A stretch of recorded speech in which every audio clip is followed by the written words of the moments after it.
95% of the businesses fail. क्या reasons है कि ये fail क्यों हो रहे हैं? Most of what happens there is actually accounting. Finance management or mismanagement is happening 24/7.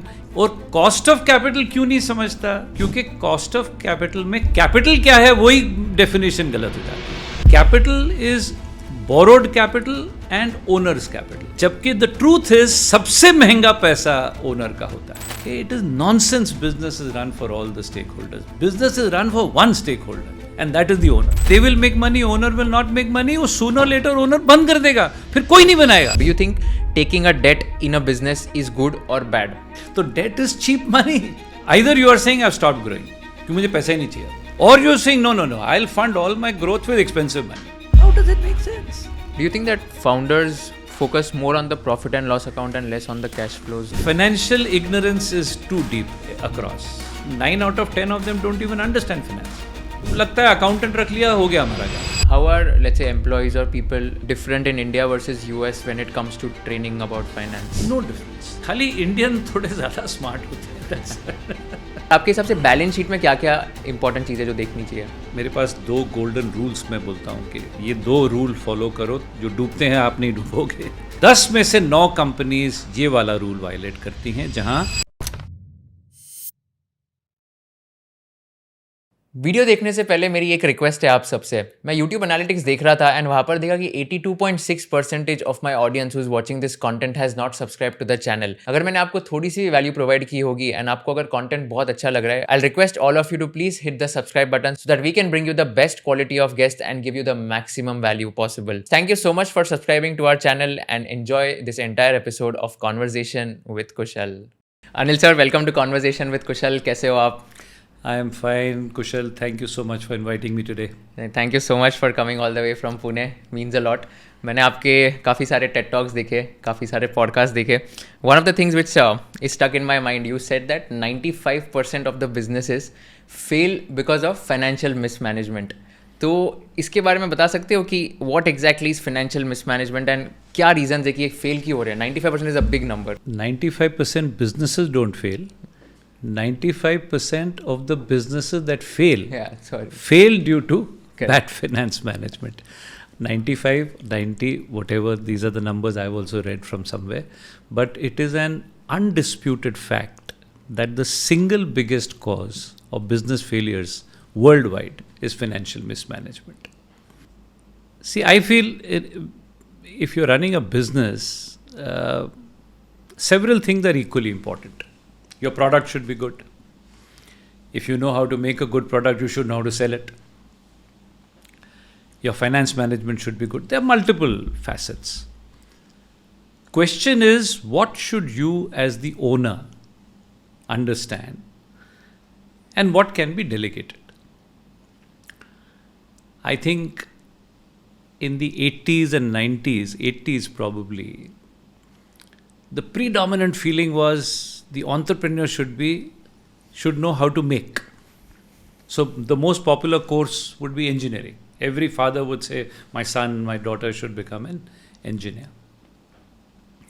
I think in the 90s the shift came कि बनाना आएगा और बेचना नहीं आएगा तो no use. So marketing, every MBA college, the most popular segment used to be marketing. After that, the realization came, you may know how to make, you may know how to sell, but if you don't understand finance management, company will pay a price. So, what should be delegated, what should be handled by the entrepreneur? In my opinion, you can delegate HR, marketing, production, finance management, the entrepreneur should understand. However, having said that, now let's say you are running a business and you understand how important finance management is. It's not that people don't understand. Every business person you meet, he has already experienced, he has paid the price of not understanding the subject.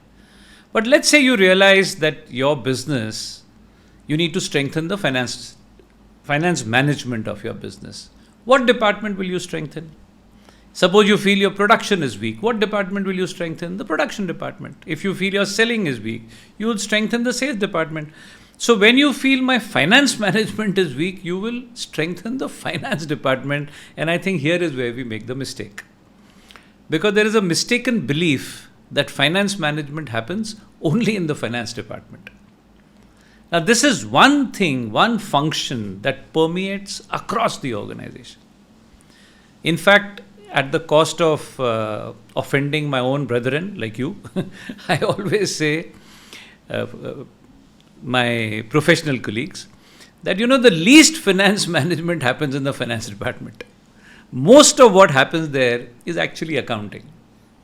Finance management or mismanagement is happening 24/7 in the actions of every individual in the organization. So I'm saying even people who understand how important the subject is, if you strengthen only the finance department, you still not solve the problem. So financial literacy has to go top to bottom. And a lack of understanding of this, the price paid is 90 to 95% of businesses that fail due to bad finance management. So what I'm trying to tell you is, even if you have the finest finance department in the world in your company, the company can still be guilty of financial mismanagement. Unless everyone realizes, not only realizes, unless everybody is trained, unless literacy is imparted, unless everybody knows how to understand the financial implication of their actions, that organization's finance management cannot be at its peak.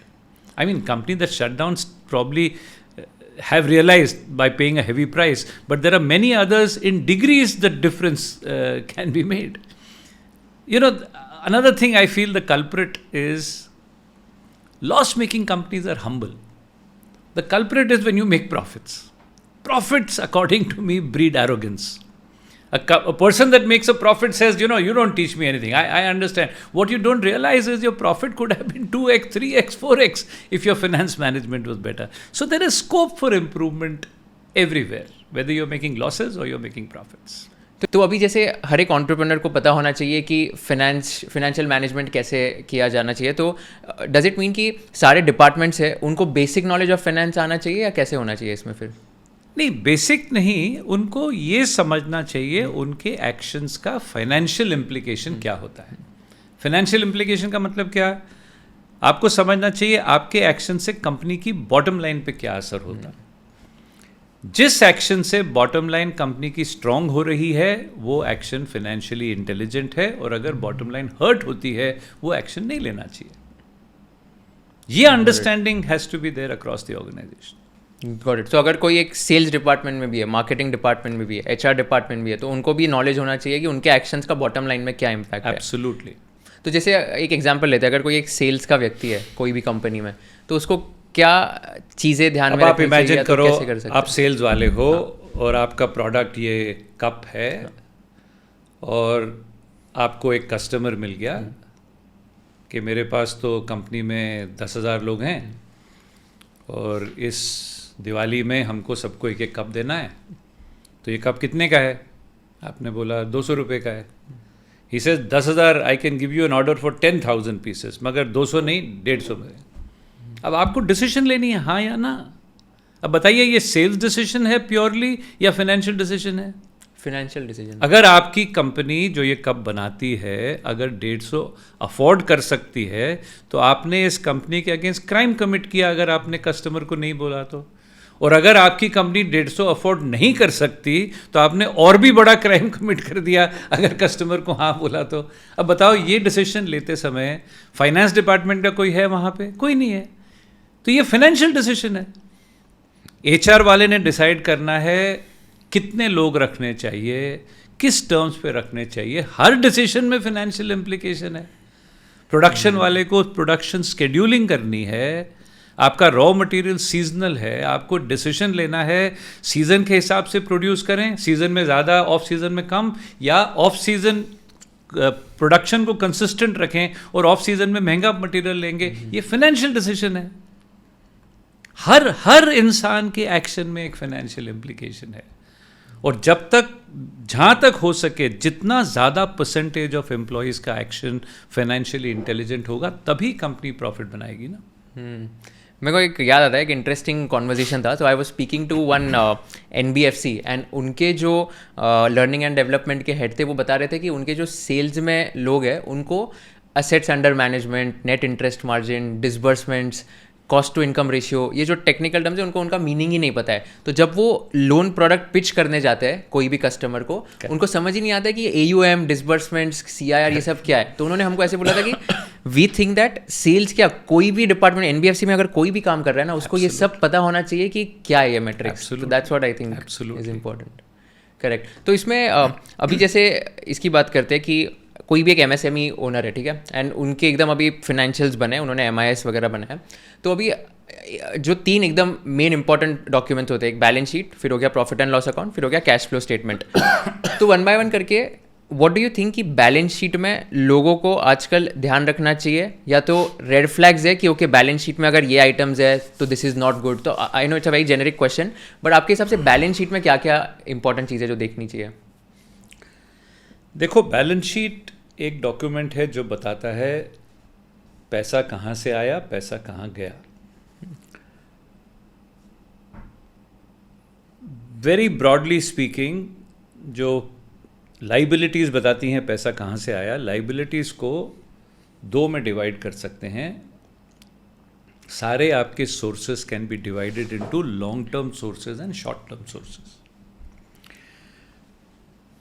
Definition wise जो पैसा आपने लिया और 1 साल के अंदर return नहीं करना, उसको लॉन्ग टर्म बोलते हैं. विद इन अ ईयर वापस करना होगा तो शॉर्ट टर्म हो गया. सिमिलरली एसेट साइड पे जो पैसा इन्वेस्ट होता है उसको भी 2 में डिवाइड कर सकते हैं, long term investment and short term investment. Long term investment में your land, building, plant, machinery, furniture, fixtures, vehicles, वो सब आ जाते हैं.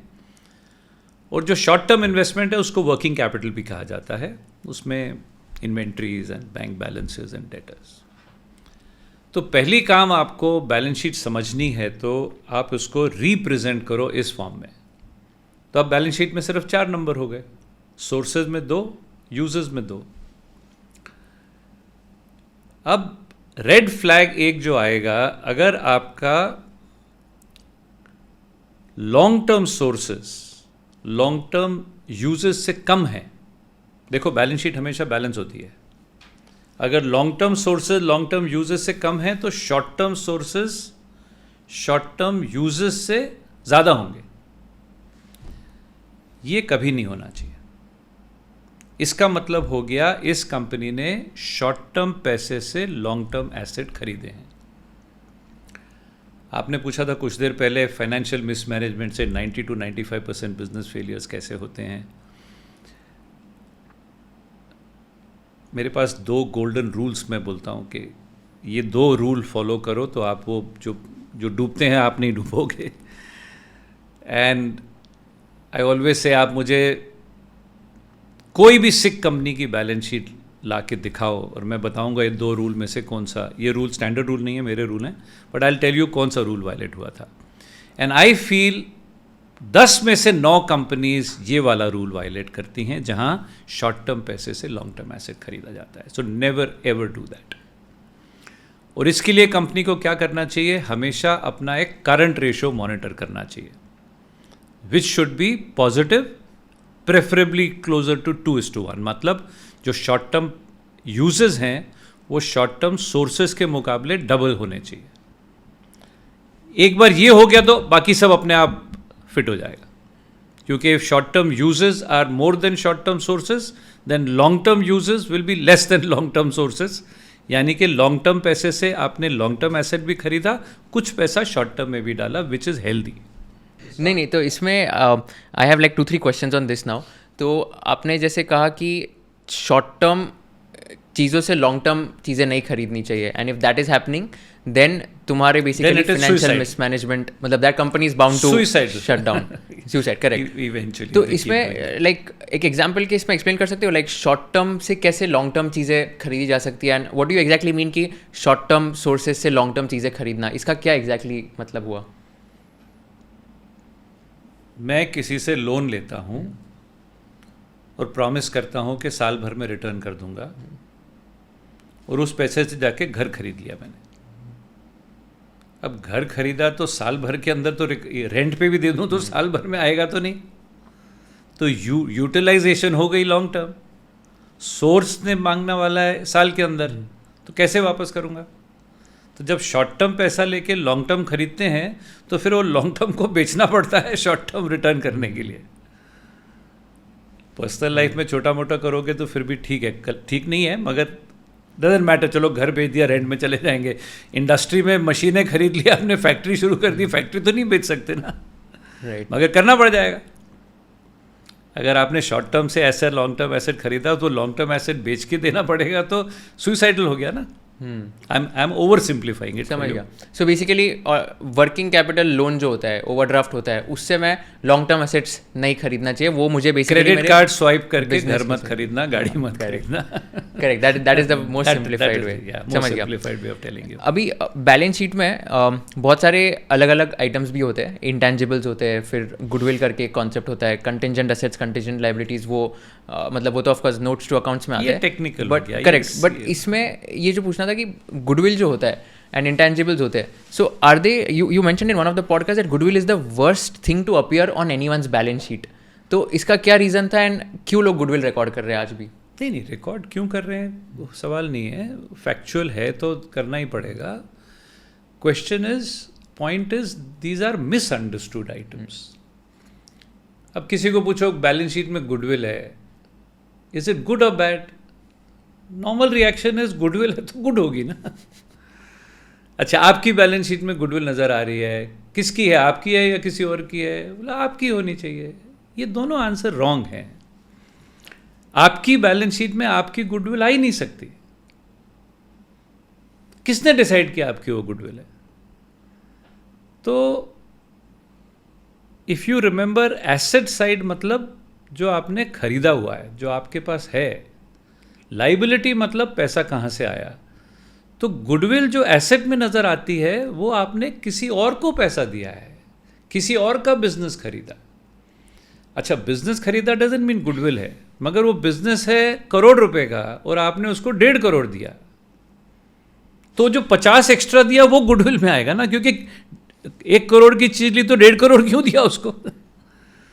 तो पहली बात तो ये आपने खरीदी है, तो ये आपकी गुडविल नहीं है, आएगी आपकी बैलेंस शीट में, मगर जिसका बिजनेस खरीदा उसकी गुडविल थी, आपकी नहीं है।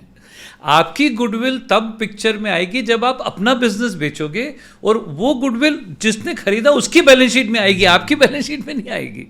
तो पीपल उसको गुडविल पढ़ते हैं, अरे वाह इसके पास गुडविल है, अरे ये तो आपने खरीदी है। अच्छा, I said it is the worst item. Imagine आपने कोई बिजनेस स्टार्ट करना है, एक इजी एग्जांपल मैं देता हूँ, रेस्टोरेंट स्टार्ट करना है। आपके पास बजट है कि मैं चलो 2 करोड़ रुपया इन्वेस्ट करूंगा, and you come to know, ही तुम्हारा क्या नाम है यार? विघ्नेश के पास एक रेस्टोरेंट है, वो बेचने वाला है और वो बिल्कुल जो आपको चाहिए सब उतने, और 2 करोड़ का है। आप विघ्नेश को बोलो यार मेरे को शुरू करना है, तू तो बेच रहा है, तू ले ले 2 करोड़ मेरे से। विघ्नेश बोलेगा नहीं, मेरे को 3 करोड़ चाहिए। क्यों? Vignesh will say, Kushal, nobody knows you in this line. आप शुरू करोगे, धीरे धीरे बिजनेस आएगा। मेरा तो एस्टैब्लिश रेस्टोरेंट है, लाइन लगी होती है, you will make extra money because of me, so I want something extra for that. तो आपने 3 करोड़ दे के बिजनेस खरीद लिया, वाह, वैल्यू में कितना मिला आपको? 2 करोड़। अभी अकाउंटिंग एंट्री के लिए नाम देना ना, एक्स्ट्रा 1 करोड़ क्यों दिया? तो for want of a better name इसे गुडविल दी उसको आपने। अब आपकी बैलेंस शीट में गुडविल आ रही है, पढ़ने वाला बोलता है अरे कुशल की गुडविल है, कुशल की नहीं है, विघ्नेश की गुडविल है, पहली बात। अब इमेजिन करो, आप करोगे नहीं ऐसे, बट इमेजिन करो आप सुबह से शाम तक अपने कस्टमर से रूडली बात करते हो, सर्विस खराब देते हो, आप रोज बैडविल जनरेट कर रहे हो, मगर आपकी बैलेंस शीट में गुडविल नजर आ रही है। कल जब बेचने जाओगे तो आप अपनी गुडविल बेचोगे कि इसकी बेचोगे? वो गुडविल का तो मीनिंग ही नहीं है ना। तो इस आइटम को जितना जल्दी आप राइट ऑफ करो उतना अच्छा है। टर्मिनोलॉजी राइट ऑफ है। अगर आपने कार खरीदी होती, हम बोलते हैं इसको डेप्रीशिएट करते हैं, फिजिकल आइटम्स को डेप्रीशिएट करते हैं। डेप्रीसिएशन ऑफ इनटेंजिबल आइटम को नाम दिया गया राइट ऑफ, क्योंकि इसकी वैल्यू नहीं है, जितनी जल्दी बैलेंस शीट से निकलेगी उतनी अच्छी है। अब आपने बोला यार विघ्नेश की गुडविल की वजह से मेरा बिजनेस 4 साल एक्स्ट्रा बिजनेस मिलेगा, उसके बाद मैं अपनी क्रिएट कर लूँगा। तो आप इसको 4 साल में राइट ऑफ करोगे। आज आपने 1 करोड़ गुडविल दी, अगले साल उसको राइट ऑफ करने के बाद 75 हो गई, 50, 25 and it goes off your balance sheet. Now imagine you are actually running your business beautifully, you are wonderful to your customers, आपकी रोज गुडविल बिल्ड हो रही है।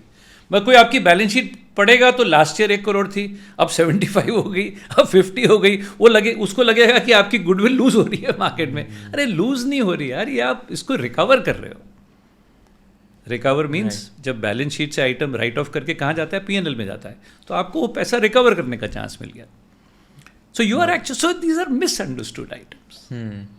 तो ब्रांड वैल्यू, अभी ब्रांड वैल्यू, अपनी ब्रांड वैल्यू कहाँ से डालोगे आप? किसी और ने वैल्यू करनी पड़ेगी ना आपको। काफी सब्जेक्टिव हो गया ना वो तो, अपनी खुद की brand value. You can't, subjective के बावजूद आप उसको वैल्यू डाल ही नहीं सकते हो जब तक कोई बायर आके he ready to put his money where his mouth is, only then it has some meaning. Correct.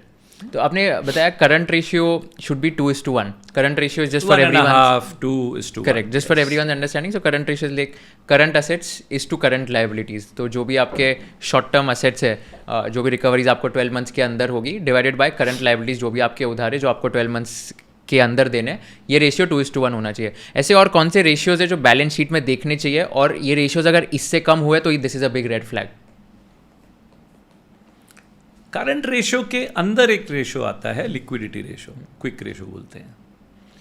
क्योंकि लॉजिक क्या है करंट रेशियो का पॉजिटिव होना, कि liability is a source, but source है लेकिन लाइबिलिटी है ना, गिफ्ट थोड़ी है, रिटर्न करना पड़ेगा. तो जो आज सोर्स है वो कल वापस देना पड़ेगा. जो आज एसेट है वो लिक्विडेट होके पैसे में आ जाएगा. तो अगर एसेट लाइबिलिटी से ज़्यादा है मतलब देना आपने कम है, आना ज़्यादा है.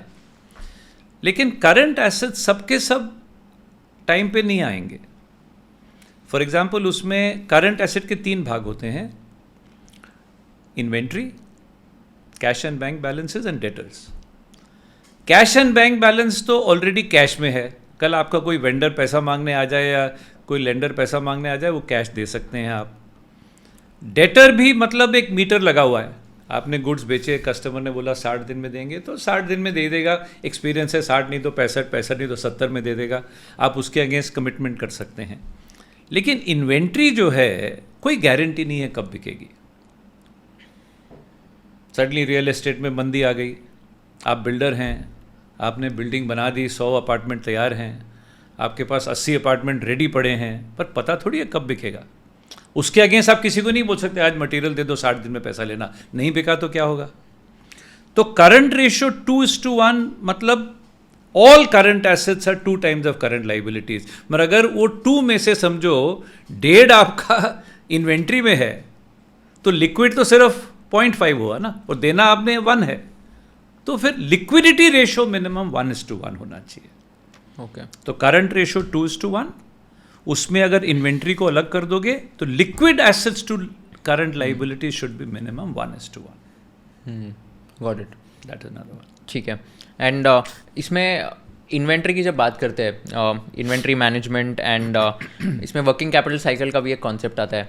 तो इसमें व्हाट इज़ लाइक, अगेन वो बिजनेस टू बिजनेस डिपेंड करेगा, बट वर्किंग कैपिटल साइकिल होता क्या है और आइडियली कितना होना चाहिए? लाइक वर्किंग कैपिटल, जैसे एक नेगेटिव वर्किंग कैपिटल का भी कॉन्सेप्ट होता है, तो ये सब कैसे एक्सप्लेन करोगे आप? बहुत चीज़ें मिक्स हो गई इसमें. पहले तो let's talk about working capital cycle. लोग अपनी प्रॉफिट बढ़ाने के लिए सेलिंग प्राइस बढ़ा देंगे और प्रॉफिट बढ़ने के बदले सेल कम हो जाती है. I think there are many other ways जिससे प्रॉफिट बढ़ सकता है, और one of the neglected ways is अपनी वर्किंग कैपिटल साइकिल को छोटा करो. अभी वर्किंग कैपिटल साइकिल अगर विजुअलाइज हम करें, इमेजिन मैन्युफैक्चरिंग कंपनी है. ये वर्किंग कैपिटल साइकिल को कैश टू कैश साइकिल भी कहा जाता है.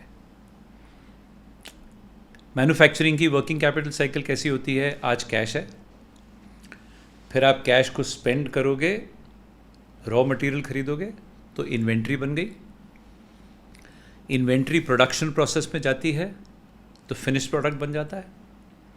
फिनिश प्रोडक्ट को आप कस्टमर ढूंढते हैं, डेटर रिसीवेबल बन जाता है, और जब डेटर से पैसा कलेक्ट करेंगे तो फिर कैश में आ जाता है। ये साइकिल को कहा जाता है cash to cash.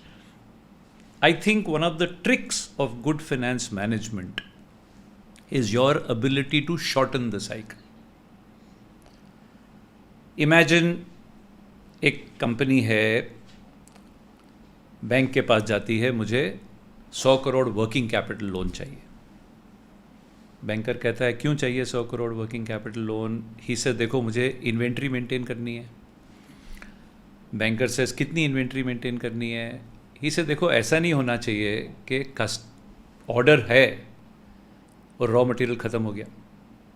Safe side पे मुझे 3 महीने की रिक्वायरमेंट इन्वेंट्री में रखनी है। फिर उसकी raw material inventory production process में जाती है। सो दिस फेलो सेज देखो I am an international player, मेरा प्रोडक्ट जो है ग्लोबल स्टैंडर्ड का होना चाहिए। सो टू मेक श्योर कि हम क्वालिटी में कॉम्प्रोमाइज़ ना करें, मिनिमम महीना तो लगेगा raw material to convert into finish product.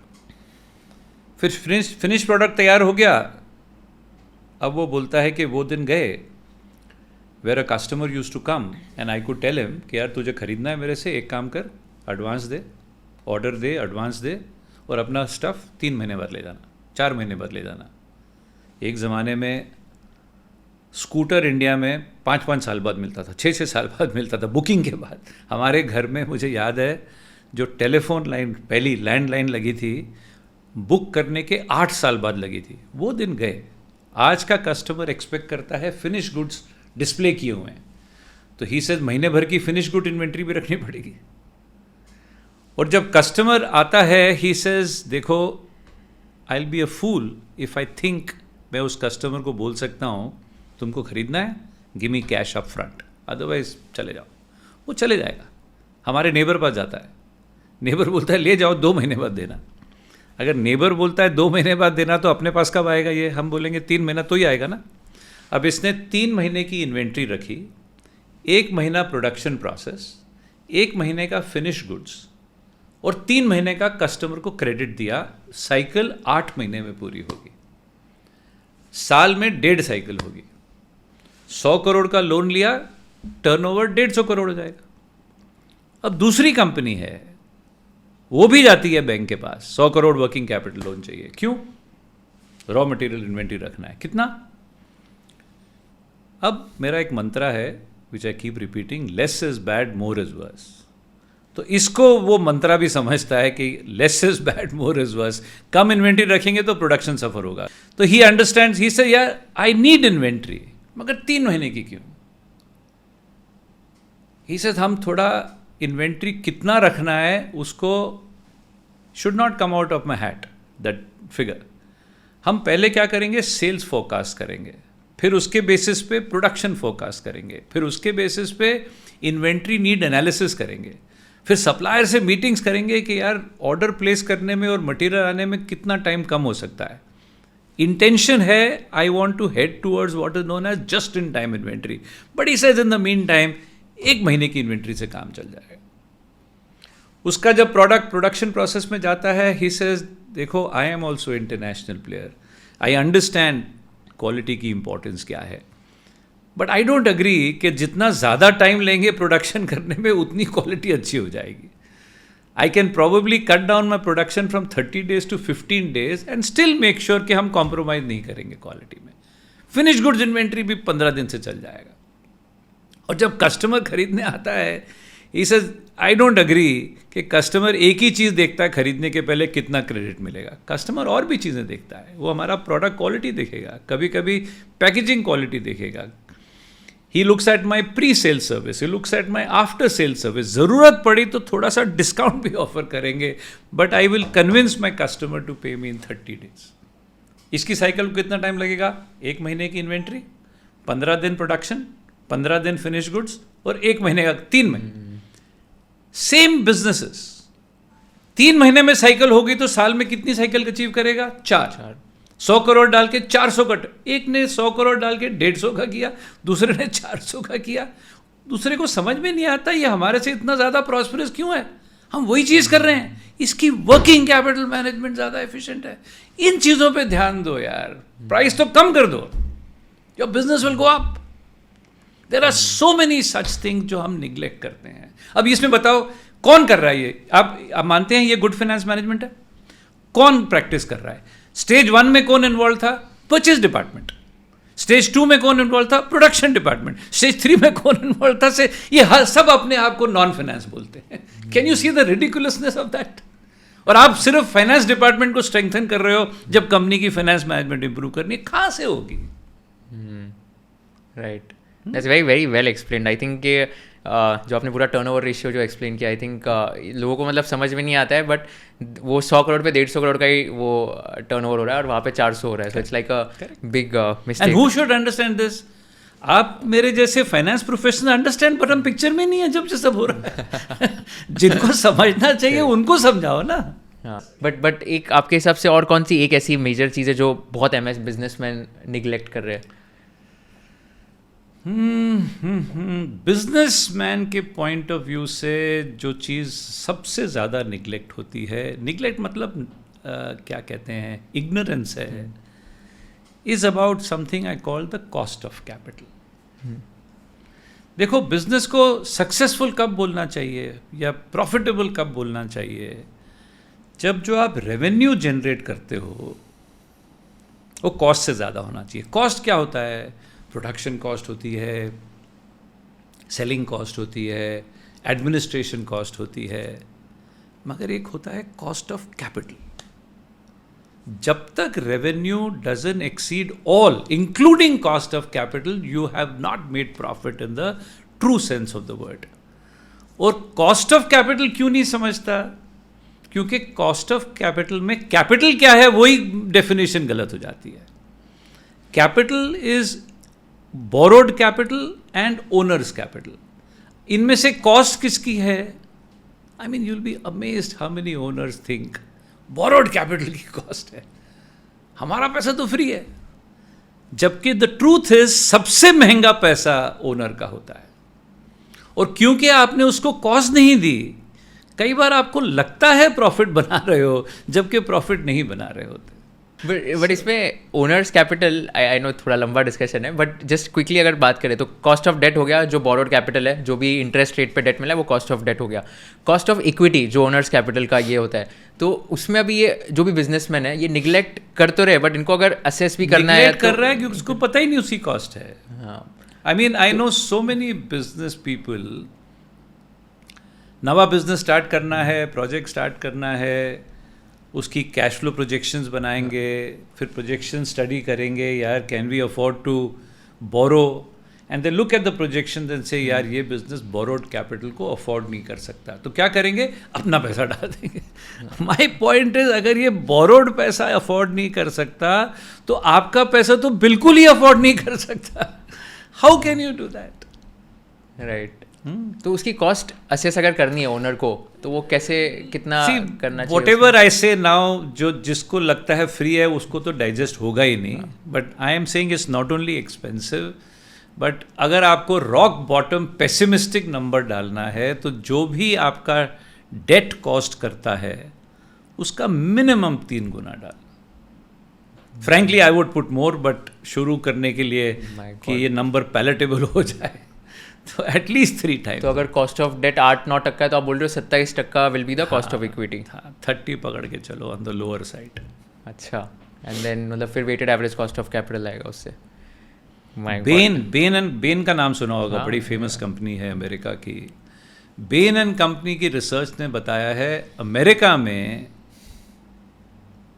9 out of 10 businesses fail to recover even the cost of capital. 9 out of 10. मतलब they are under an illusion they are making a profit, but they are really not making a profit. Bain and Company की statistics. Wow.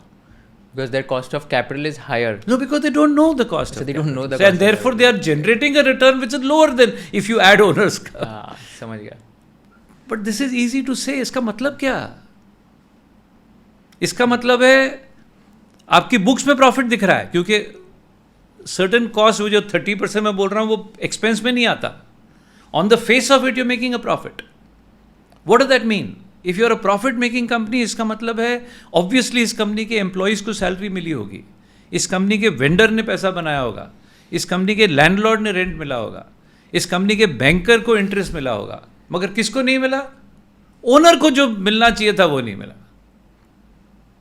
When you earn less than the cost of owner's capital, it means what? It means हर कोई पैसा बना रहा है owner को छोड़ के. उसका क्या मतलब है? Is that a sustainable proposition? It is not.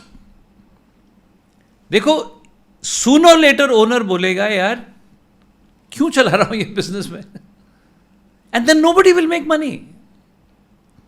देखो, बोलने को बड़ा अच्छा है यार, बिजनेस चला है. किसके लिए चलाते हैं बिजनेस? सारे स्टेक होल्डर के लिए चलाते हैं. Who are the stakeholders? Owners, bankers, vendors, employees. मेरा वो संडे म्यूजिंग आता है, मैं उसमें लिख रहा था उस दिन कि it is nonsense business is run for all the stakeholders. Business is run for one stakeholder and that is the owner. बाकी के सारे स्टेक होल्डर की जिम्मेवारी है ऐसे फंक्शन करो, ऐसे प्राइसेस चार्ज करो ताकि वो ओनर प्रॉफिट बनाए.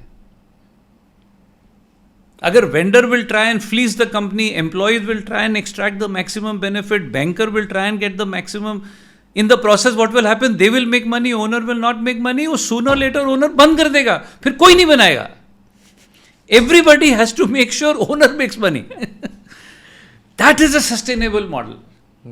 इसमें बैलेंस शीट की बात कर रहे हैं तो I am just thinking out the line items one by one. तो उसमें भी डेट करके which is the most important line item. Do you think taking a debt in a business is good और bad?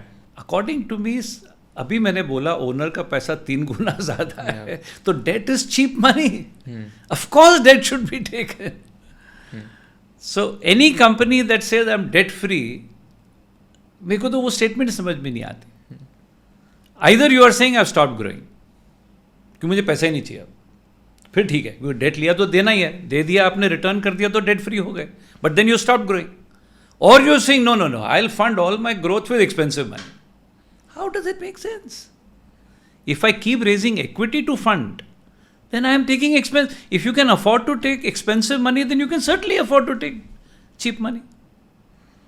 So debt, I think, is a very, debt से leverage होता है, और leverage तो एक अलग ही, इतना again misunderstood topic है. दुनिया leverage को एक ही चीज़ में interpret करती है. वो leverage, highly leveraged company मतलब लोन लेती है. Leverage is such a deep and such a fascinating topic. तो लेवरेज बेनिफिट एंजॉय करने के लिए डेट होना बहुत जरूरी है. So what are some myths around leverage that you want to bust today? First of all, leverage is a deep rooted word. Leverage का मतलब क्या? लेवरेज वर्ड कहाँ से आता है? Leverage is derived from an engineering term called lever. Lever का function क्या है? आपको वेट उठाना है, आप लीवर की मदद लो. लीवर मैकेनिकल डिवाइस है. लीवर से होता क्या है? आप जो एफर्ट डालते हो एक तरफ वो कम होता है, जो वेट लिफ्ट करते हो दूसरी तरफ वो ज़्यादा होता है. सो लेवरेज में क्या होता है? मैग्निफिकेशन होता है. पॉइंट इज, आपको अगर प्रॉफिट डबल करना है और आपको प्रॉफिट डबल करने के लिए सेल्स को डबल करना पड़ेगा, तो जीरो लेवरेज है. इट्स अ प्योर मेहनत वाला कंपनी. आप दुगनी मेहनत करोगे, दुगना प्रॉफिट बनाओगे. मगर can you increase effort bye 10% and double the profit? ये लेवरेज हो गया, मैग्निफिकेशन. तो लेवरेज होता है. अच्छा, इंजीनियरिंग में lever works on the principle of fulcrum. जो फाइनेंस में फल्क्रम है उसको कहते हैं फिक्स्ड कॉस्ट.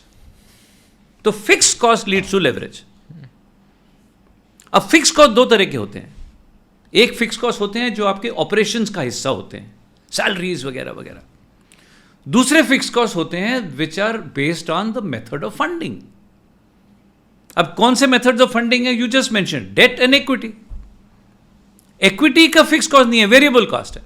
बिजनेस ज्यादा कमाएगी, ओनर को ज्यादा मिलेगा. बिजनेस कम कमाएगा, ओनर को कम मिलेगा. लेकिन डेट का कॉस्ट फिक्स्ड है. सो क्योंकि डेट में कॉस्ट इज इंटरेस्ट, क्योंकि interest happens to be fixed cost, that leads to leverage effect. So यहां से वर्ड लेवरेज आया ना. पर लेवरेज के तो और भी तरीके हैं, ऑपरेटिंग भी है. तो फिर दो तरह के लेवरेज होते हैं. Then you should try and maximise your leveraging without jeopardising the, क्योंकि leverage can be dangerous also, क्योंकि ये दोनों तरफ चलता है. अगर slight increase in sales leads to a magnified increase in profit, then a slight decrease in sales leads to an equally magnified impact backwards. So one has to balance. So it's an art. And therefore it needs a much longer input. नहीं तो wrong message चले जाएंगे. You said there are two types of leverage. There are two types of leverages. Operating fixed costs lead to operating leverages. Financial fixed costs lead to financial leverages. और इसमें से आपके control में कौन सा है? ऑपरेटिंग और financial. Operating is not in your control. Operating तो आपका नेचर ऑफ बिजनेस डिक्टेट करेगा. आप क्या करते हैं? आईटी कंपनी चलाते हैं या इंजीनियरिंग कंपनी चला रहे हैं या होटल चला रहे हैं, तो वो ऑपरेशंस, नेचर ऑफ ऑपरेशंस पे डिपेंड करेगा ना. लेकिन बोरो करना है या नहीं करना है, वो तो आपकी चॉइस है. So in any business operating leverage is a given. तो फाइनेंशियल लेवरेज शुड रिएक्ट. तो इन वेरी वेरी शॉर्ट, जिसकी ऑपरेटिंग लेवरेज ज्यादा होती है, ऐसी कंपनी को डेट अवॉइड करना चाहिए. क्योंकि फिर उनकी फाइनेंशियल लेवरेज भी नहीं तो बढ़ जाएगी और combined leverage might make it little risky. मगर जिन कंपनी की ऑपरेटिंग लेवरेजेस कम हैं, those companies can afford to take more of debt. Can you give examples of operating fixed costs and financial fixed costs for any business? Operating, rent, overhead, salaries. अभी engineering company में क्या होता है? Operating fix cost कम होती है. अगर 1000 लोग काम कर रहे हैं तो शायद 600 लोग अनस्किल्ड होंगे, 200-250 लोग सेमी स्किल्ड होंगे, और जो एक्सपेंसिव इंजीनियर्स वगैरह वो थोड़े से 10-15-20 होंगे ऑन द टॉप. मगर आप आईटी कंपनी चला रहे हो तो 1000 में से 950 महंगे वाले हैं. तो उनकी ऑपरेटिंग फिक्स कॉस्ट ज़्यादा होती है. एयरलाइन की ऑपरेटिंग फिक्स कॉस्ट ज़्यादा होगी, होटल की ऑपरेटिंग फिक्स कॉस्ट ज़्यादा होगी, ओल्ड इकोनॉमी कंपनीज की कम होगी. और फाइनेंशियल फिक्स्ड कॉस्ट में क्या आएगा? फाइनेंशियल तो debt. Okay, interest. Okay, that's the only financial fixed cost. Correct, got it.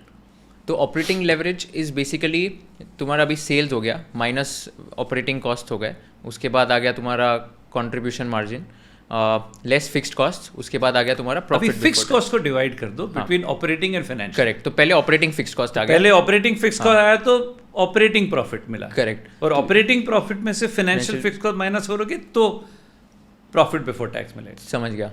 तो जो ऑपरेटिंग लेवरेज है that is between operating profit and PBIT. Okay. और पीबीआईटी और पीबीटी के बीच में financial. Okay. And combined leverage is the multiplication और multiply the two. Got it. समझ गया. Very clear.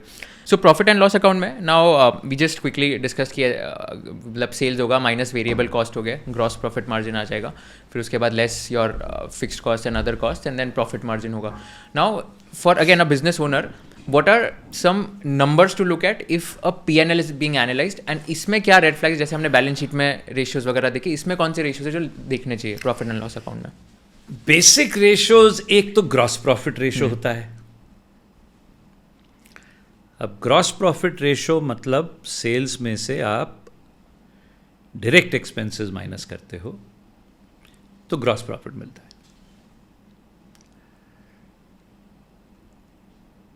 पहली बात, रेशियो का कंपैरिजन हमेशा दो तरह से करना चाहिए,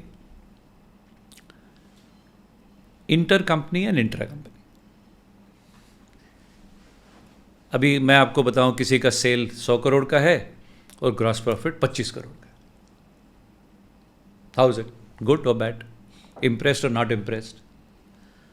answer is we don't know. ये तो बहुत ही कम हो गया ना, ग्रॉस प्रॉफिट 25%. नहीं 25, चलो 50 बोल दो, मैं तो एग्जांपल दे रहा हूँ.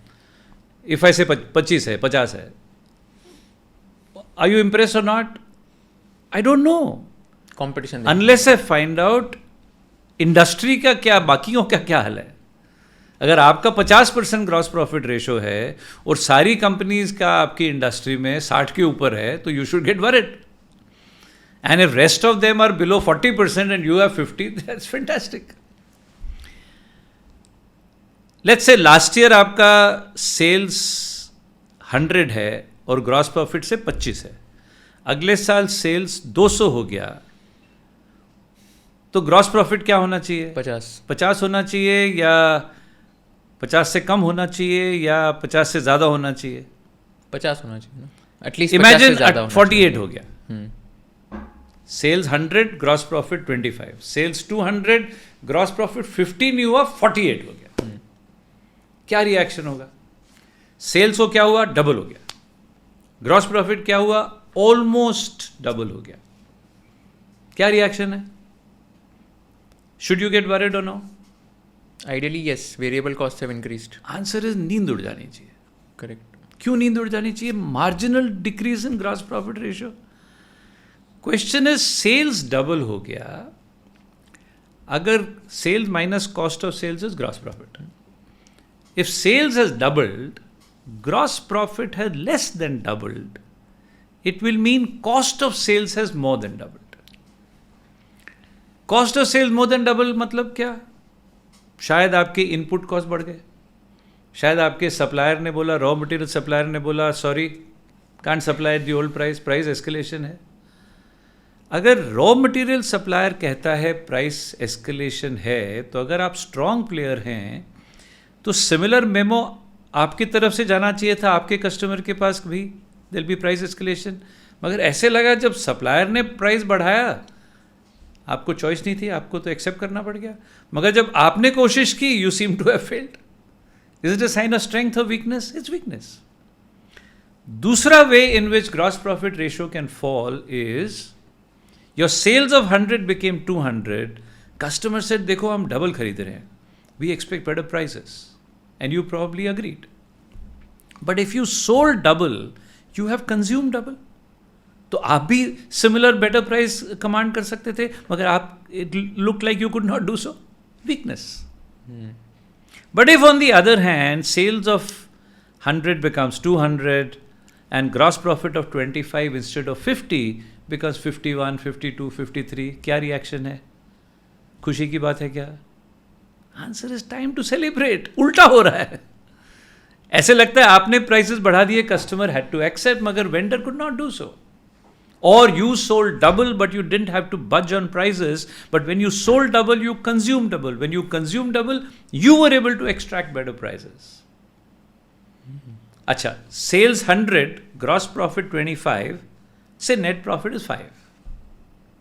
अब sales हो गया 200, gross profit 25 से 50, net profit 5 से कितना होना चाहिए? 10? परसेंटेज लेस देन 10 और मोर देन 10? 10 होना चाहिए अगर परसेंटेज से में तो। आपका प्रॉफिट 5 से बढ़ के 15 हो गया, व्हाट्स योर रिएक्शन? डबल नहीं, ट्रिपल हो गया, व्हाट्स द रिएक्शन? खुशी की बात और no? Time to celebrate? But you don't even have reason to smile. क्यों? फिक्स्ड कॉस्ट तो फिक्स्ड होने चाहिए, फिक्स्ड कॉस्ट फिक्स्ड है, सेल डबल हो गई, कॉस्ट ऑफ सेल डबल हो गया, ग्रॉस प्रॉफिट डबल हुआ, रेंट नहीं बढ़ा, सेल। अरे don't pat yourselves on the back, कोई एफिशिएंसी क्रेडिट लेने की जरूरत नहीं है। अगर लेवरेज में एक चीज़ हमने नहीं बताई, there is something called leverage multiple, वो एक सीखना चाहिए हर एक को। अगर हमारा लेवरेज मल्टीपल 3 का है, 3 का मल्टीपल मतलब there will be a 3-fold impact. So sales has doubled, sales has gone up by 100%, bottom line should go up by a factor of 3। पुराना bottom line was 5, 3 times of 5 is 15. New bottom line should have been 20. अगर 5 से 15 हुआ, somebody needs to be hauled up. Profit 15 क्यों हुआ? What I'm saying is अपने को ये समझना चाहिए किस चीज़ से खुशी होनी चाहिए, किससे नहीं होनी चाहिए। A marginal improvement in gross profit is a huge achievement. Net profit substantial जब में भी कोई क्रेडिट लेने की बात नहीं है। So there are many things to be learned. Yeah. नहीं, सब कुछ पॉडकास्ट पे नहीं बता सकोगे। कहाँ पे बताओगे फिर आप लोगों को अगर जानना? वो तो 24 घंटे वही करते बताते रहते हैं, मगर लंबे input. I understand, but this was very very well explained actually. लोगों को ऐसे लगता है कि वो ये कि नेट प्रॉफिट मतलब उतने से ही बढ़ना चाहिए, जीपी उतने से बढ़ना चाहिए, but these are like some concepts, myths की जो आई थिंक लोगों को पता होनी चाहिए। तो प्रॉफिट एंड लॉस अकाउंट में one more thing is that you always mentioned even in your post and even in your books that profits and cash both of them are not same, and profitability एक हो गया और एक cash flow एक अलग हो गया। तो किस पे फोकस करना चाहिए एक बिजनेस को, एंड क्या देखना चाहिए, प्रॉफिटेबिलिटी या liquidity? Interesting question I ask usually कि यार फर्स्ट ऑफ ऑल बताओ बिजनेस टॉप लाइन के लिए कि बॉटम लाइन के लिए है? Answer is bottom line. जबकि लॉट ऑफ पीपल भूल जाते हैं, फोकस पूरा टॉप लाइन पे होता है। Startup ecosystem. And then you explain the difference between profit and money. ऐसे अब बताओ बिजनेस किसके लिए चलता है, प्रॉफिट बनाने के लिए चलता है कि पैसे बनाने के लिए चलता है? And I say, first of all, when I ask you top line or bottom line, when you're doing a training program for a mixed audience, including sales people भी बैठे हैं, कभी कभी सेल्स वाले थोड़े ऑफेंड हो जाते हैं when you say business about bottom line, उनका काम तो सेल्स है. And then we tell them, यार ऐसा नहीं बोल रहे कि टॉप लाइन ज़रूरी नहीं है, टॉप लाइन भी ज़रूरी है, क्योंकि टॉप लाइन के बगैर तो बॉटम लाइन हो ही नहीं सकती. बट जब बॉटम लाइन पे एम्फेसाइज करते हैं, बोलने का मतलब ये है कि I am not interested in any top line. अगर ये कप जो हम 100 में बना के 150 में बेचते हैं, अगर आप 100 में या 90 में बेचने लोगे तो सेल तो बहुत बढ़ जाएगी ना, बट 90 रुपये का बेच के फ़ायदा नहीं है. सो टॉप लाइन वो होनी चाहिए जिससे बॉटम लाइन पॉजिटिव हो. But if you say both are important, I agree with you. Similarly when you ask them profit important है कि कैश, यहां अगर आप बोलोगे both, I will agree even more forcefully. तो मैं हमेशा कहता हूं सक्सेसफुल बिजनेस 2 पिलर पे खड़े होते हैं. Pillar number 1, ability to generate profit. अगर आपकी कंपनी प्रॉफिट बना रही है तो आपने आधा बैटल जीता है. दूसरा पिलर है ability to manage cash flow. So to answer your question, कौन सा ज़्यादा ज़रूरी है? दोनों. प्रॉफिट बनाना आता है, कैश फ्लो संभालना नहीं आता, you'll still get into serious trouble. And therefore enough, मैंने बार बार बोला कि everybody should take financially intelligent decisions. Who everybody? जो अपने आप को नॉन फाइनेंस कहते हैं. अब question is, what do you mean by financially intelligent decision? Any decision that is taken after studying, उसका इम्पैक्ट बॉटम लाइन पे क्या होने वाला है और उसका इम्पैक्ट कैश फ्लो पे क्या होने वाला है, that decision is a financially intelligent decision. जब ज़्यादा से ज़्यादा लोग कंपनी में फाइनेंशियली इंटेलिजेंट डिसीजन लेंगे तब वो कंपनी फाइनेंशियली इंटेलिजेंट कंपनी होगी, and which should be the ultimate objective of every business. ठीक है. So profit and loss account में spoke about gross profit, then net profit, again margins and all. Before we move on to the cash flow statement, anything else? तीसरा एक है operating profit. Sometimes in a light way I always say कि हम बार बार बोलते हैं bottom line बहुत ज़रूरी है, मगर बॉटम लाइन से ज़्यादा ज़रूरी एक सेमी बॉटम लाइन है. एंड सेमी बॉटम लाइन बोलते हैं नेट प्रॉफिट को. Semi bottom line would be operating profit, and I think operating profit is more important than even net profit. Why do you से सो? Because business में जो profit आता है वो operation से आना, बाकी तो बॉटम लाइन के लिए तो थोड़ी दूसरी चीज़ें भी पिक्चर में आ जाती हैं. नॉन ऑपरेटिंग तो फ्रीक होती हैं. नॉन ऑपरेटिंग आइटम्स माइनस करने के बाद जो बॉटम लाइन आती है वो तो इस साल हुआ अगले साल नहीं होगा. They not part of your operations. Consistency तो ऑपरेशन से आएगी ना. सो ऑपरेटिंग प्रॉफिट, एंड कभी कभी बॉटम लाइन तो हम टैक्स प्लानिंग के लिए भी कभी कभी कुछ कर देते हैं चीज़ें. आपने मशीन खरीदी थी 100 करोड़ की, उसको यूज़ किया, डिप्रिशिएट हुई, 90 की हुई, 80 की हुई, 60 की हुई, 15 की हो गई, अब चल नहीं रही. बैलेंस शीट में है मगर बैकयार्ड में पड़ी है, पीस ऑफ जंक है, आईसोर है, एक्सपेंसिव रियल एस्टेट कंज्यूम कर रही है पड़ा हुआ. कोई जंक डीलर ने बोला मेरे को दे दो, 5 करोड़ देता हूँ, ले जा. कचरा उठा के ले गया, रियल एस्टेट क्लियर कर गया और 5 करोड़ दे गया, लेकिन 15 करोड़ की चीज़ 5 में दी ना. बुक्स में, मतलब ये सब करके टैक्स में भी बच जाए. All these things can be done to save taxes में भी. बॉटम लाइन कम हो गई लेकिन ऑपरेटिंग प्रॉफिट तो फर्क नहीं पड़ा ना. Operating profit will give you a better picture. Non operating items के एग्जांपल्स दे सकते हो? ये हर साल थोड़ी आपके पास ये मशीन होगी ऐसे बेचने के लिए. इस साल थी, अगले साल नहीं थी. तो लॉस आपने कहीं स्टॉक्स में इन्वेस्ट कर दिया था या ज़मीन खरीद ली थी कहीं, अब नहीं चाहिए, बेच दी, अप्रिशिएट हो गई है. अरे इस साल हुआ अगले थोड़ी होगा. ऑपरेटिंग आइटम का क्या होता है, आप मुझे पिछले 5 साल का फिगर दो, मैं ग्राफ बना के विद रीजनेबल एक्यूरेसी अगले 3 साल के नंबर दे सकता हूँ. नॉन ऑपरेटिंग के थोड़े कोई पैटर्न होता है, तो it becomes a skewed picture. आपके लास्ट पूरे जो भी एक्सपीरियंस में ऐसा कोई स्टोरी या इंसिडेंट है जो आपने पूरा एक स्ट्रगलिंग कंपनी देखा एंड कैसे उसको टर्न अराउंड किया? Hundreds. Maybe this could be the right place to share with you. I don't know. हम एक वेरी इंटरेस्टिंग रियलिटी शो पे काम कर रहे हैं based on so many such cases जो लोग हमारे पास आए थे, डीप ट्रबल में थे, शायद डूब जाते, they went through these learnings, implement की उन्होंने, turn the corner and they are flourishing business people today.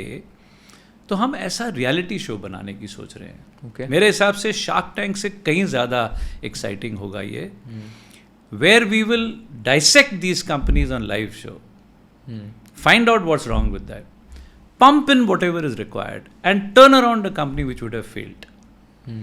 And maybe to start off, मैंने 25-30 हमारे ही past students के cases निकाले हैं, all of whom have agreed to come on camera, and we'll document those first, and then we'll invite companies. इसमें beauty क्या होने वाली है, एक तो हम ये करेंगे, दूसरा मगर फॉर एवरी बिजनेस पर्सन जो तकलीफ से गुजर रहा है, थाउजेंड्स होंगे बाहर जो उसी बोट में हैं, तो वो देख के उनको भी लर्निंग प्रोसेस होगा.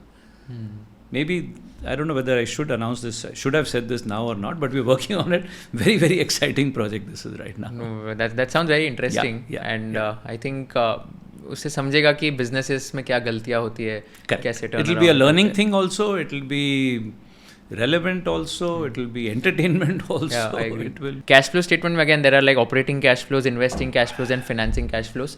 तो इसमें what are again like some of the key red flags and key things to take care of while reading a cash flow statement? See, having said that, cash flow should be positive. Cash flow positive का मतलब क्या? Inflow outflow से ज़्यादा है. But as you correctly pointed out, इसको 3 में divide किया जाता है. So operating cash flow, operations से cash inflow and outflow, net could be plus or minus. Investing cash flow, मशीनें खरीद रहे हो, assets खरीद रहे हो तो outflow हो रहा है, ज़मीन बेच रहे हो तो inflow हो रहा है, net plus या minus है. And financing cash flow, equity raise किया, debt लिया तो inflow हो गया, कोई loan वापस किया outflow हो गया तो net. तो your inflow may be more than outflow, मगर internal breakup गलत है तो you can still be in trouble. Imagine किसी का फिनेंसिंग कैश फ्लो पॉजिटिव है और ऑपरेटिंग कैश फ्लो माइनस है, मतलब ऑपरेशन में नुकसान हो रहा है, how are you paying salaries loan लेके, तो even though net cash flow positive होगा but this is not the right thing. But if your operating cash flow is positive, यानी कि ऑपरेशंस में कैश फ्लो इनफ्लो आउटफ्लो से ज़्यादा है, लेकिन इन्वेस्टिंग कैश फ्लो नेगेटिव है, यानी कि एसेट्स खरीदे ज़्यादा बेचे कम, तो ऑपरेशन से कमा के एसेट में डाल रहे हो, wonderful. So these internal things one has to look at, and still if the net cash flow is positive, that's fantastic. And now having net cash flow positive, but every company has to spend some money on retaining its competitiveness. Upgrade करना पड़ता है, capex करना पड़ता है, उसको कहते हैं essential capex. तो इसेंशियल कैपेक्स करने के बाद भी अगर कैश फ्लो बचा हुआ है, उसको कहते हैं free cash flow. And one of the biggest green flags is having free cash flow, red flags के opposite. So that is probably one of the finest indicators that companies, it's a robust company. Right. Do you think that founders focus more on the profit and loss account and less on the cash flows these days? Founders financial ignorance is too deep across. So अगर कोई founder financially savvy है तो I would put a huge premium on that person, because financial ignorance इतनी ज़्यादा है. तो when you say founder do this is too generalizing. According to me, 9 out of 10 of them don't even understand finance. Problem क्या है कि या तो finance समझते नहीं, इम्पोर्टेंट कितना है समझते नहीं, और जो समझते हैं तो लगता है अकाउंटेंट रख लिया हो गया हमारा काम. अरे अकाउंटेंट अकाउंटिंग करेगा यार, फाइनेंस नहीं करेगा. The buck stops with you. So like I started in the beginning, ऐसे अगर कोई सब फंक्शन इंपॉर्टेंट है, पर आप क्या देखोगे, डेलीगेट क्या करोगे, माई थिंकिंग इज फाइनेंस अपने पास रखो. Everybody has to understand, but you should take time out. Lot of people say I don't have time. Arey, you don't have time because you are doing many things which you should not be doing. Delegate other things, delegate production, delegate marketing, handle finance management. That right. You will reap the benefits of that. What are some of the other important ratios which are quite like ignored in today's ecosystem? जैसे debt service coverage ratio हो गया, या तो sales return on capital employed देखना चाहिए. Debt service coverage ratio तो banker ही आपके लिए कर देगा. तो आपको कोई जब लोन लोगे तो वही निकाल के ही drive it home. So what is return on capital employed? See, one is a profit margin. Second is a return on capital employed. Since I always put a very high cost on equity,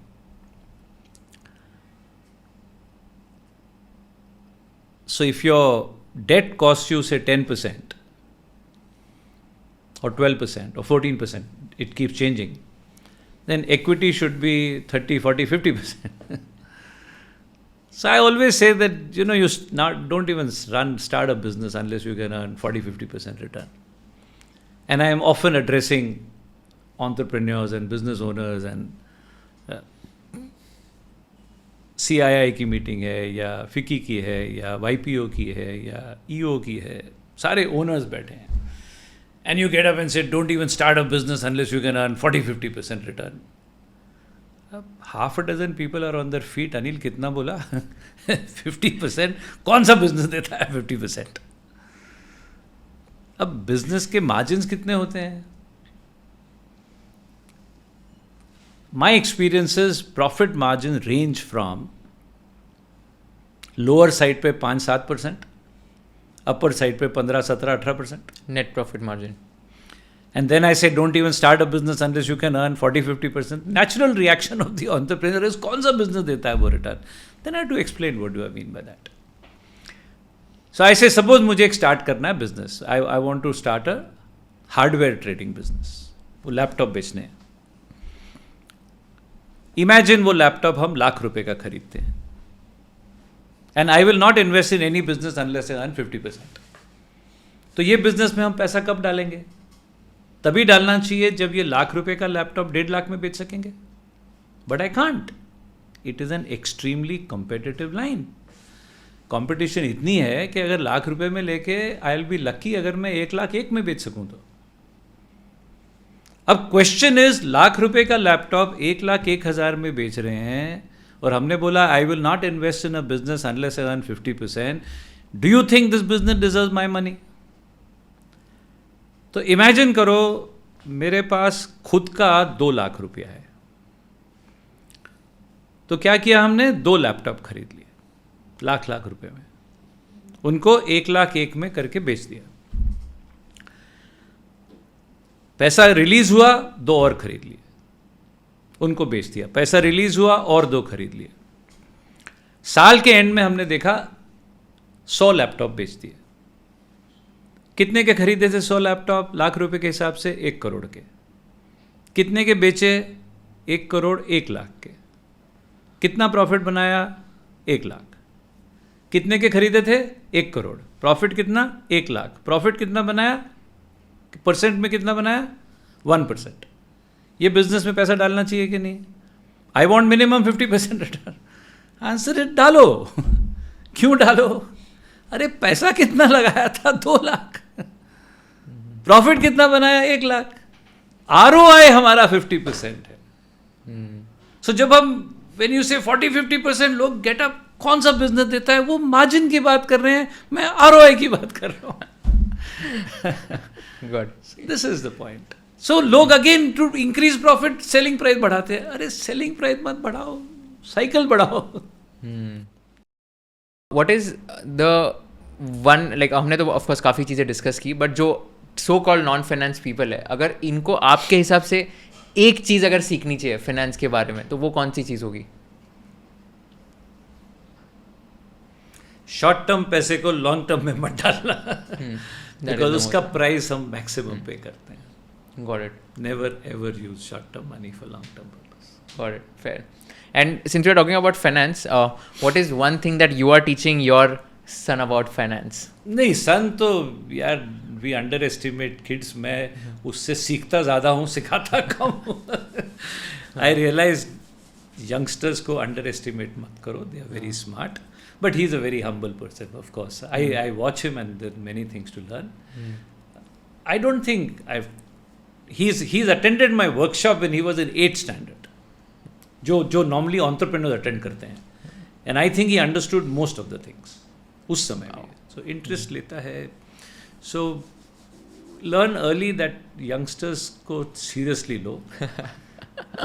Because you are parents, you tend to teach them, and sometimes you realize they know more than you.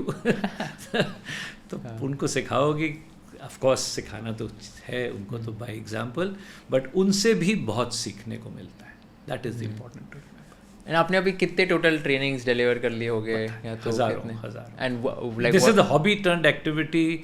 ये मैं तो CA practice करता था, housing finance company चलाते थे, B school भी चलाया, बहुत कुछ करते थे, फाइनेंशियल एक इवेंट करते थे 12 साल, the largest financial event, multiple things. But साथ साथ में पढ़ाना एज अ हॉबी बढ़ते गया.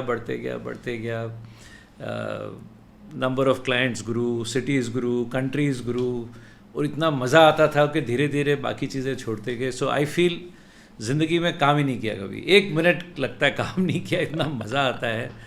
And constantly training people. Training क्या है, यू सिट एंड कॉन्वर्ट्स. ट्रेनिंग तो होती नहीं उस लेवल पे. You sit and exchange ideas. तो हमारे बड़े बड़ी कंपनीज ही 3,000 से ज़्यादा हैं clients at present in 20 countries. Wow. Who would be the top ones if you can name? I train L&T में 15-20 साल से लाख लोग पढ़ाने की कोशिश करते हैं. हर टाटा कंपनी को पढ़ा चुका हूँ प्रोबेबली. आदित्य बिरला ग्रुप में ऑलमोस्ट एंटायर ग्रुप, जिंदल्स में सारे, और एंड 100 से ज़्यादा क्लाइंट तो मिडल ईस्ट में होंगे, यूरोप में करते हैं, अमेरिका में करते हैं, रशिया में करते हैं, अफ्रीका में करते हैं. एंड यू रियलाइज ये सब्जेक्ट की नीड हर जगह है, रिक्वायरमेंट सेम है, पेन एरिया सेम है, रिएक्शन सेम है. So this is and satisfaction ये है कि if you help companies become strong, डूबने से बचाओ, तो उससे ज़्यादा सेटिस्फैक्शन क्या मिलेगी. So it's we are lucky that उस फील्ड में है जो हर एक का पेन एरिया है. कोई नहीं कह सकता कि मुझे ये नहीं समझना. Right. So you are doing something which is satisfying, you are doing something which you enjoy, in the process helping companies become prosperous and strong. So I think it's a blessing. And how are, let's say, employees or people different in India versus US when it comes to training about finance? No difference. Never. I mean, nowhere. Irrespective. खाली Indian थोड़े ज़्यादा smart होते हैं. Got it. And then फिर ये CA practice आपने कब बंद किया? And CA practice अभी तो काफ़ी साल हो गए यार. मेरे पास बड़े अच्छे लोग काम करते थे. So one colleague of mine who was with me for 16 years, एक दिन धीरे धीरे my time used to go in training and the work was delegated more and more. तो to an extent this fellow was almost himself handling all clients were dealing with him. So one day I told him, why don't you take all the clients and go to another office. So my CA practice in a way continues. So then he set up his own, and that's how I think I'm one of the lucky people. You can't set up a CA practice, build it brick by brick, and then say I want to get out. You can't. A doctor can't say कल से मैं नहीं करता surgery. अरे कैसे नहीं करता? You're a family doctor. It's the same thing with CA. But fortunately I could start, I could build it up, and I could exit. And funnily जो चीज़ शुरू करते हैं इतनी मेहनत से उसको build करते हैं, the day I left it, I was feeling so light. I thought I was flying 3 feet in the air. कौन सी ईयर में आपने? I think इसको मेरे को याद नहीं है, फिर भी 12-14 साल हो गए होंगे. अच्छा. छोड़ के भी 2010 or maybe a little earlier, I don't know, around that time. But got it. और ये टीचिंग का पैशन फिर पहले से ही था? Teaching happened day one. I passed out as a CA. I started practicing day one. उसी month में एक B स्कूल से इन्विटेशन आया था, leading B school of Pune, and I started writing columns in newspapers. So 3 things started then. In various ways, all 3 things continued till date, except for practice. Yeah. Even though I still sit in my CA office. मेरे office के बाहर board CA office का ही है. कौन सी year में आप CA clear किए? 83. अच्छा 1983. Long back. तो आप मतलब 92 में जो हर्षद मेहता स्कैम हुआ था एंड ऑल, यू वर, वो तो we were in the thick of it in a way. I used to run an event called invest fest, which started in 92. Okay. and went on until 2004. We used to hold it in Pune and in Dubai. Jan 92 we started InvestFest. Why did we start InvestFest? Because Harshad Mehta उन दिनों, you can imagine market में क्या boom चलती थी. हर I used to write columns, evaluate ये क्या नवी investment opportunity आई, अगले हफ्ते दूसरा कुछ आ गया, अगले, and I said as professionals we get lost. इतना कुछ हो रहा है. So the lay person must be totally at sea. उसको तो पता ही नहीं चलता होगा. तो आइडियली अगर आपको इन्वेस्ट करना है तो क्या करना चाहिए? You should go bank to bank, institution to institution, collect data, evaluate के कहाँ पैसा डालूँ, वो तो आप कर नहीं सकते हो. तो इससे if you can do that, let's bring the institutions to you. So ये लॉजिक लगा के हमने InvestFest बोला, सारी investment opportunities under one roof, and then a series of seminars. So 92 when markets were booming, we tried to bring investment opportunities to the people and create some awareness through the talks. 92 InvestFest was inaugurated by probably the biggest name Indian financial world has seen so far, Mr. M.J. Firwani. Mr. Firwani पहले होते थे UTI के chairman. उस ज़माने में जब UTI India का इकलौता म्यूचुअल फंड होता था, मार्केट सुबह उठ के पूछती थी फिरवानी क्या कर रहे हैं, फिरवानी खरीदेंगे तो मार्केट आप फिरवानी, ऐसा उनका वो था. If I am not wrong, national stock exchange is his brain child.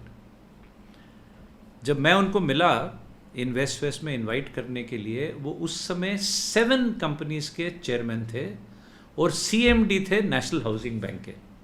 I think he was chairman of ILFS, he was chairman of Stock Holding Corporation of India. ऐसी 7 जो मोस्ट IAS जो इस line में जाते हैं, उनकी dream होती होगी रिटायरमेंट के पहले एक का बन जाऊं, ये 7 के थे. He came, वो InvestFest became a hit in year 1. Jain में InvestFest हुआ, अप्रैल में हर्षद मेहता स्कैंडल हुआ. पहले लोग पागल के जैसे घुस रहे थे मार्केट में, अब पागलों के जैसे भागने लग गए. अगेन वी सेड, अभी वी मतलब हमारा कोई लेना देना नहीं, हम गवर्नमेंट तो थोड़ी हैं, पर हमने क्या यार, how do we get people back? Like I said, who are we? No one. But ये हमारा थोड़ा सा social contribution. So I said, if people are scared to invest their money, we designed a game, stock market game, जो कई सालों के बाद अब मनी कंट्रोल्स एंड ऑल पे चलती हैं, जो mock stocks. I am talking about 92-93. We designed a game के यार, you are scared to invest with your money. ये गेम है, पैसा इमेजिनरी है, बाकी सब रियल है. सो दैट अगर आप गेम में जीतोगे तो शायद वापस आ जाओ. That kind of a thing. तो वी कॉल्ड इट, हमारी कंपनी का नाम लैमकॉन है, so we called it the Lamcon stock scam. Poona में लॉन्च किया. वो इतनी पॉपुलर हो गई कि नेक्स्ट ईयर हमने उसको बॉम्बे में किया. बॉम्बे में where every one things you can teach you, तो बॉम्बे में क्या सिखाओगे उनको? बॉम्बे में it became a hit. Then business India, which was the only business magazine in India that time, बाद में बहुत आ गई. बिजनेस इंडिया में नाम आया मतलब you arrived. Business India then became a partner in that game, and we took it city by city all over the country, teaching people how to invest. तो वो दिन अलग थे, मजा आता था. तो ये गेम में मतलब क्या था कि लोगों को पॉइंट्स दे गए. We used to say, suppose you have imaginary 5 lakh rupees. एक बुकलेट देते थे, अब बताओ which shares would you like to buy, all real life. Market से कोटेशन उठाओ कि 5 लाख को कैसे डिवाइड किया आपने, इतने का, और इतना कैश में रखा जो, and send it to us. हर 15 दिन में you could shuffle your portfolio. 15 दिन बाद आप बोलो एन एक्चुअल रियल लाइफ की, और उस 15 दिन में अगर रियल लाइफ में किसी कंपनी ने डिविडेंड दिया होगा तो will credit it to your account, किसी ने बोनस दिया होगा तो विल क्रेडिट योर अकाउंट. जब आपने 5 लाख में से शेयर खरीदा, उन दिनों ब्रोकरेज 2% होती थी, 1 लाख का खरीदा तो हम माइनस करेंगे 1,02,000. अगर 1 लाख का बेचा तो हम 98,000 ऐड करेंगे. And absolute real life you feeling. And then we evaluate. अब 15 डेज में whose portfolio appreciated the most, उसको प्राइज मिलता था, और 3 महीने के बाद मेगा प्राइज देते थे. We used to give them a prize कि तुम स्टॉक पोर्टफोलियो बना के गेम जीते हो, अब लाख रुपए के शेयर्स हम तुमको एक्चुअल देंगे. So at least 1% would get. That game became very popular those days. अभी भी नहीं, चल रहे अब हो? नहीं, अब नहीं, वो तभी बंद कर दी थी 2-3 साल चला के। क्यों? काफी इंटरेस्टिंग है ना ये तो। बट देन हमारा फुल टाइम काम ये सोशल है। राइट। एंड आप लिखते क्या टॉपिक्स के ऊपर थे? Like what do you I used to run 3 columns over 2 weeks, opinion columns. I used to write. There Newspapers was one में? on taxation questions. One used to be on anything related to finance. कहाँ पे लिखते थे? Like newspaper में? पूना में एक paper था Maharashtra Herald, उसमें लिखता था, फिर उसके बाद एक्सप्रेस में लिखता था, टाइम्स ऑफ इंडिया में लिखता था, सिटीजन मैगजीन में लिखता था, कई जगह वाओ, लिखते थे, बहुत। Nice. I must have written about 3,000-4,000 articles. Oh wow. तो आपने हर्षद मेहता स्कैम के टाइम भी बहुत हर्षद मेहता का तो मेरा favourite, I do a lot of still presentations on what happened there. अच्छा, ओके। तो आप अभी खुद भी like personally you invest in stocks and और? But only personally. We don't do any stock related activity professionally. We don't advise, we don't guide, we are not brokers. अच्छा। We don't make money there. But for myself, yes. I used to teach पहले stock investing, but अब इतने लोग आ गए हैं उसमें कि I've stopped personal finance पे पढ़ाना ही बंद कर दिया। अच्छा, तो अभी कॉर्पोरेट फाइनेंस? कॉर्पोरेट तो करता ही करता हूँ, बट पहले as a practising CA also, but now I don't do personal because it's crowded area, so many, I mean, people who don't even know, who don't even understand. I mean, you don't want to be I call that the red ocean. I am in a blue ocean. जो हम करते हैं probably I don't know others, anyone else who does it. Right. So we are swimming in our blue ocean. Got it. Very interesting. And I also watched some of your videos where you're very popular with shairis as well. So let's end it on a very lighter note. So what is your favorite shairi in finance? And our audience would love to listen to you. Finance में शायरी कोई तो पता नहीं है कि नहीं. What's your favorite one? मगर romancing the balance sheet जो हमने लिखी है, lot of people say I made it. One of the things I do is I make it sound simple, complicated चीज़ों को. तो उस पे एक शेर है बशीर बद्र का कि उसने दूसरे कॉन्टेक्स्ट में बोला है कि 1000 सफ़ों का दीवान कौन पढ़ेगा और या कौन पढ़ता है. 1000 सफ़ों का दीवान कौन पढ़ता है, बशीर बद्र कोई इंतखाब दे जाओ. तो आई फील अनिल लंबा कोई इंतखाब दे जाओ तो romancing the balance sheet is that इंतखाब. 1000 सफ़ों की फाइनेंशियल बुक्स कौन पढ़ेगा, अनिल लंबा इंतखाब दे जाओ तो that is romancing the balance sheet. Yeah, that's a good one. And any other shairi which comes to the top of your mind? वो तो यार अलग ही टॉपिक है. I can do that for, that is my एक favourite कोई भी आपकी शायरी जो आप सेशंस में भी बोलते हो. इस सेशन में मैं कभी शायरी नहीं. अच्छा, नहीं आप यूट्यूब वीडियोस में वो सेशन में नहीं है. अच्छा, वो हमारा okay. अलग, दैट इज एन अलग थिंग. शायरी में एक ऑफ द कफ जो याद आ रही है वो अहमद फराज की है कि शिद्दत तशनगी में भी, जिनको उर्दू नहीं समझती, शिद्दत ऑफ कोर्स सब समझते हैं शायद, हाइट ऑफ, शिद्दत तशनगी, तशनगी प्यास, तो जब हाइट ऑफ शिद्दत तशनगी में भी, स्टार्ट से बोलूं. हाँ. तो शिद्दत तशनगी में भी गैरत मैकशी रही. मैकशी पीने का आर्ट, गैरत डेकोरम, कि even at the height of thirst हमने वो नहीं छोड़ा. शिद्दत तशनगी में भी गैरत मैकशी रही, उसने जो फेर ली नज़र मैंने भी जाम रख दिया. और उसने नज़र नज़र में ही ऐसे सुखन कहे, मैंने तो उसके पाँव में सारा कलाम रख दिया. वाओ, क्या बात है. That was like amazing. So we also have शायर mister Anil Lamba. But I thank you so much. बहुत मज़ा आया आपसे बात करके, बहुत सारी चीज़ें सीखने मिली. And we also got to know the other side of you as well. But thanks a lot for coming and doing this. And we wish you the best for your endeavors as well. Thank you for inviting me, Kushal. मुझे भी बहुत मज़ा आया. Yes, perfect. Thank you. So this is a small caricature of yours. I hope it's looking like you and you like it.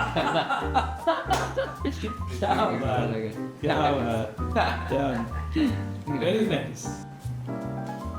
अगर आपको ये video पसंद आया होगा तो I request you to share it with all your friends and subscribe to our channel so that we can give you more value additive content in the shortest amount of time. हमको ये बताइए कि आपको कौन से kind of guest चाहिए, हमको ये बताइए कि कौन से क्वेश्चंस मुझे नहीं पूछने चाहिए थे, कौन से क्वेश्चंस मुझे और पूछने चाहिए थे ताकि आपको और ज़्यादा वैल्यू मिल सके, और कौन से ऐसे पार्ट्स है जो आपको बिल्कुल पसंद नहीं आए ताकि हम लोग ये पार्ट स्ट्रीम कर सके फ्यूचर एपिसोड्स में। So thank you so much once again for watching this episode and keep sharing all our episodes with your friends and keep giving us feedback so that we can improve and come up with better quality content.